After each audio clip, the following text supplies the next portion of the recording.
եթե մենք մեր մշակույթը չենք պաշտպանում, մեր ինչին է պետք է պետությունը։ Մեր պետությունը նմանվում է Mercedes-ի նշանով վատ քշվող Ժիգուլի, որպեսզի հետագայում այդ գայթակղությունը չլինի ստեղծել ավտոկրատ համակարգ, աշխարհի շատ երկրները կիրառում են այսպես կոչված երկպալատ համակարգեր։ Եվ դա որոշակի կայունություն է ապահովում այն տեսանկյունից, որ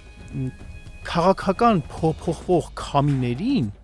պարլամենտը դիմադրում է։ Որոշ դպրոցներում կպցած է, որ լավ սովորի, որ լավ ապրես։ Սա շատ վտանգավոր է, որովհետև իրականում ինձ ու քեզ մեծացրել են ասելով լավ սովորի, որ լավ մարդ դառնա։ Պետության օղակները, պետության ինստիտուտները օգտագործելով մարդկանց անձնական կյանքը դարձնել հանրային քննարկման առարկա, վերևից ներնկել իրենք զբաղված են միայն ռեպրեսիաներով, այլ բաներով իրենք պիտանի չեն։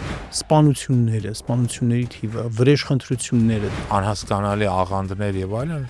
կամ տարբեր տիպի կառույցներ, որոնք շատ դեպքեր մարգելված են աշխարհի, հենց արևմտյան աշխարհի շատ երկրներում, ներխուժել են Հայաստան եւ ազատ կերպով գործում են։ Պետությունը ամբողջապես դարձել է մեկ քաղաքական ուժի ձեռքի գործիքը նրա իշխանության պահպանման, Պալեստական կերպով ստեղծած ադրբեջանական ուժեղանումը, իսկ մեր հարյուրամյակներով գործող այդ կենտրոնները հայագիտական այլևս կգնալու վերանում են։